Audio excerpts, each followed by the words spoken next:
সপ্তম শ্রেণীর ছাত্রছাত্রীদের জন্য আজ আমি এক বিশেষ আলোচনা নিয়ে এসেছি। তোমরা নিশ্চয়ই তুগলকি, কাণ্ড কারখানা, পাগলা রাজা এইসব শব্দগুলো শুনেছ। অনেক ক্ষেত্রেই অনেকেই বলে যে তুই কি পাগলা রাজার মতো হয়ে গেলি নাকি, কি সব তুগলকি কাণ্ড কারখানার কথা বলছিস। আজ আমি সেসব বিষয় নিয়ে আলোচনা করব।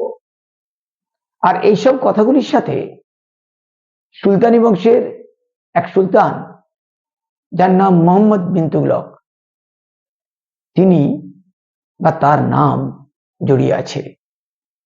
আজ এইসব কথাগুলির যথার্থতা নিয়েই আমার এই ভিডিও। মোহাম্মদ বিন তুগলকের আসল নাম ছিল জুনা খাঁ। 1325 খ্রিস্টাব্দে তিনি মোহাম্মদ বিন তুগলক নাম নিয়ে দিল্লির সিংহাসনে বসেন। তিনি ছিলেন কবি, সুসাহিত্যিক ও চিকিৎসক। জ্যোতির্বিদ্যায় তিনি ছিলেন পারদর্শী। মানুষের প্রতি দয়া দাক্ষিণ্যে তিনি ছিলেন অসাধারণ। ব্যভিচার, মদ্যপান,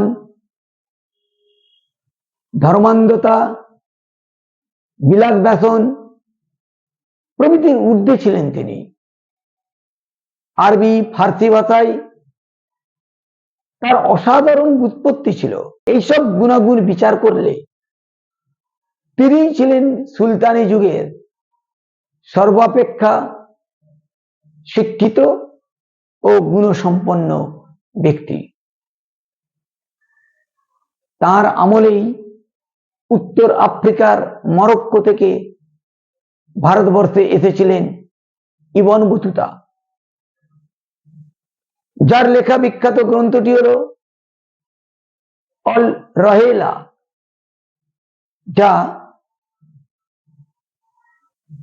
ভারতের ইতিহাসের একটি গুরুত্বপূর্ণ উপাদান। এই মোহাম্মদ বিন তুগলক বেশ কিছু পরিকল্পনা গ্রহণ করেছিলেন তার রাজত্বকালে। আর ঠিক এই পরিকল্পনাগুলির জন্যই তিনি সর্বাধিক সমালোচিত হয়েছেন। এই ভিডিওতে সেসব পরিকল্পনাগুলোর বিষয় নিয়েই একে একে আলোচনা করব ও মূল্যায়ন করার চেষ্টা করব। মোহাম্মদ বিন তুগলক কোষাগার সমৃদ্ধ করার জন্য গঙ্গা ও যমুনার দোয়াব অঞ্চলে কৃষকদের উপর কর বাড়িয়ে দিয়েছিলেন আর কর্মচারীদের নির্দেশ দিয়েছিলেন সেই সব কর যেন যথাযথভাবে আদায় করা হয়। সেই বছর অনাবৃষ্টি দেখা দিয়েছিল।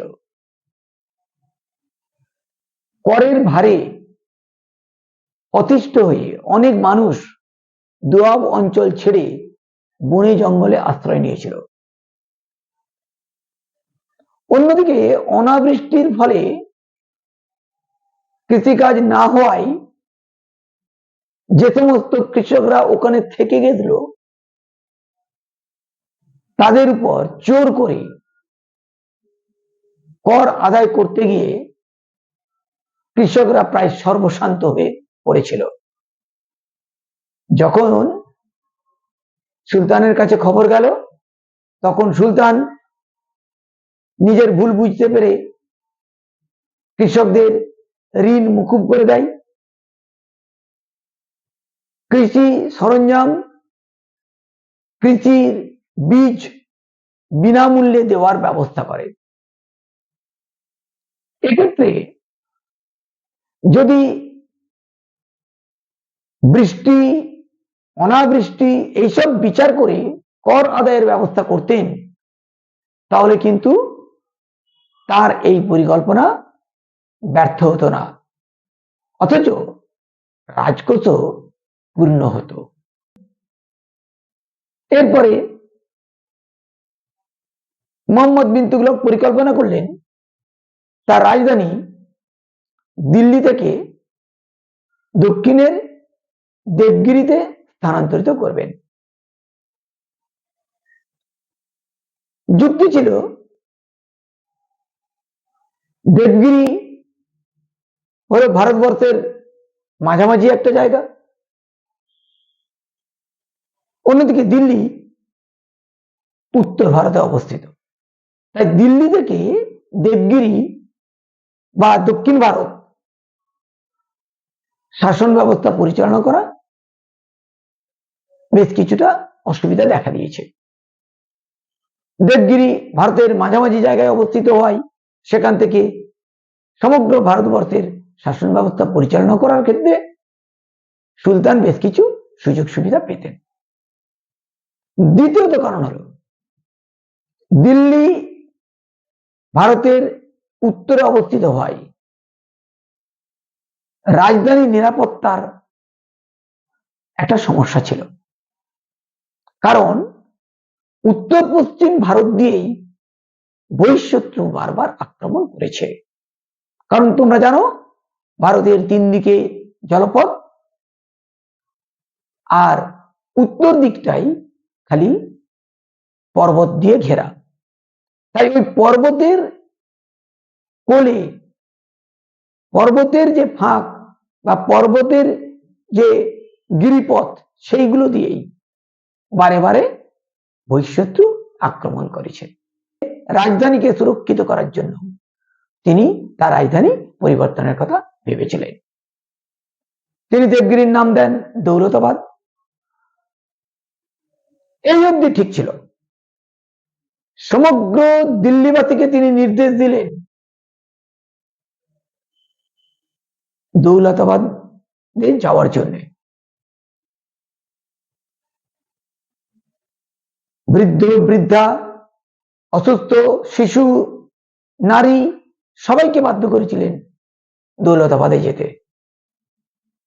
ফলে যাওয়ার পথে বহু মানুষ মারা যান পথকষ্টে, খাদ্যের অভাবে। দেবগিরিতে বা দৌলতাবাদে 8 বছর থাকার পর তার মনে হলো, বা তিনি আবার ভাবলেন, না এখানে পোষাচ্ছে না, রাজধানী আবার দিল্লিতে ফিরিয়ে নিয়ে যাওয়া হবে। সেই রকম রাজধানী দিল্লিতে ফিরে এলো এবং সমস্ত প্রজাকে বললেন, চলো আবার দিল্লি ফিরে যাই। এবং বললেন নয়, তিনি বাধ্য করলেন। ফলে দিল্লিতে ফেরার পথেও বহু মানুষ পথকষ্টে ও অন্যান্য অনেক সমস্যায় মারা গেলেন। দিল্লি প্রায় জনশূন্য হয়ে পড়ল। এখানে তার পরিকল্পনার ভুল ছিল। তিনি যদি সরকারি দপ্তরগুলি স্থানান্তরিত করতেন, তাহলে মানুষ তাদের নিজেদের প্রয়োজনেই নিজেরা ওই নতুন রাজধানীতে যেতেন। তাই বাধ্য করার ফলেই তার এই পরিকল্পনা পূর্ণতা পায়নি। মোহাম্মদ বিন তুগলকের ইচ্ছা হলো তিনি খোরাসান জয় করবেন, ইরাক জয় করবেন। ফলে তিনি প্রায় 4 লক্ষ সৈন্য সমবেত করলেন এবং 1 বছর ধরে তালিম দিলেন। তারপরে তার মনে হলো, না আমি আর খোরাসান বা ইরাক অভিযান করব না। ফলে ওই যে 1 বছর 4 লক্ষ সৈন্যকে তালিম দিতে গিয়ে তিনি রাজকোষ প্রায় শূন্য করে দিয়েছিলেন। তারপর মোহাম্মদ বিন তুগলক কারাচলে একটা অভিযান পাঠান, কিন্তু সেখানের প্রাকৃতিক পরিবেশের কথা মাথায় রাখেননি। ফলে প্রাকৃতিক দুর্যোগের কারণে সৈন্যরা ছত্রভঙ্গ হয়ে পড়ল। অভিযান থেকে মোহাম্মদ বিন তুগলককে ফিরে আসতে হলো। এই পরিকল্পনাও তার ব্যর্থ হলো। মোহাম্মদ বিন তুগলক একবার ঠিক করলেন যে তিনি তার মুদ্রা পরিবর্তন করবে। তখন সোনা ও রূপার মুদ্রা চালু ছিল। সোনা ও রূপার মূল্য অনেক বেশি, পর্যাপ্ত নয়, তাই তিনি সোনা ও রূপার পরিবর্তে তামার নোট চালু করলেন। এই পরিকল্পনাটা যথোপযুক্ত ছিল ঠিকই, কিন্তু তামার নোট যাতে জাল না হতে পারে সে কথা তিনি ভাবলেন না। ফলে জাল তামার নোট সমাজে ছেয়ে গেল। ব্যবসায়ীরা জাল তামার নোটের ভয়ে তামার নোট নিতে চাইল না। মোহাম্মদ বিন তুগলক তখন বাধ্য হলেন তামার নোট বাতিল করতে। নির্দেশ দিলেন তামার নোট জমা দিয়ে কোষাগার থেকে সোনা ও রূপার নোট নিয়ে যাও। এই সুযোগে অসাধু ব্যবসায়ীরা ও অসাধু মানুষ জাল তামার নোট জমা দিয়ে প্রচুর সোনা ও রূপার মুদ্রা সংগ্রহ করলেন। ফলে রাজকোষ প্রায় শূন্য হয়ে গেল। এক্ষেত্রেও মোহাম্মদ বিন তুগলকের পরিকল্পনা ব্যর্থতায় পর্যবসিত হলো। এইসব কারণেই অনেকে মোহাম্মদ বিন তুগলককে পাগলা রাজা বলে থাকেন। আর এইসব কারণেই কেউ যখন বারবার তার পরিকল্পনা বদলায় তখন তাকে তুগলকি কাণ্ড কারখানা বলে অভিহিত করা হয়। যদিও মোহাম্মদ বিন তুগলকের পরিকল্পনাগুলি যথোপযুক্ত ছিল, তিনি রাজা হিসেবে পাগল ছিলেন না। আসলে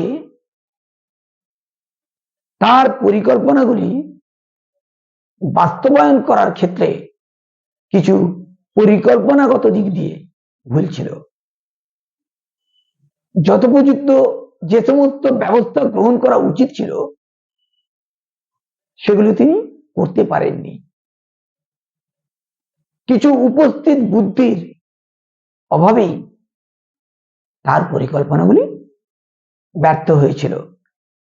না হলে তিনিই ছিলেন সুলতানি যুগের সর্বাপেক্ষা জ্ঞানী ও গুণসম্পন্ন মানুষ বা সুলতান। সবশেষে এটাই বলতে হয় যে মোহাম্মদ বিন তুগলক তার পরিকল্পনাগুলির কারণেই ইতিহাসে সর্বাধিক সমালোচিত হয়েছে, তার পদমর্যাদা ক্ষুণ্ণ হয়েছে। তার ভুল পরিকল্পনার কারণে সুলতানি সাম্রাজ্য দ্রুত পতনের দিকে ধাবিত হয়েছে।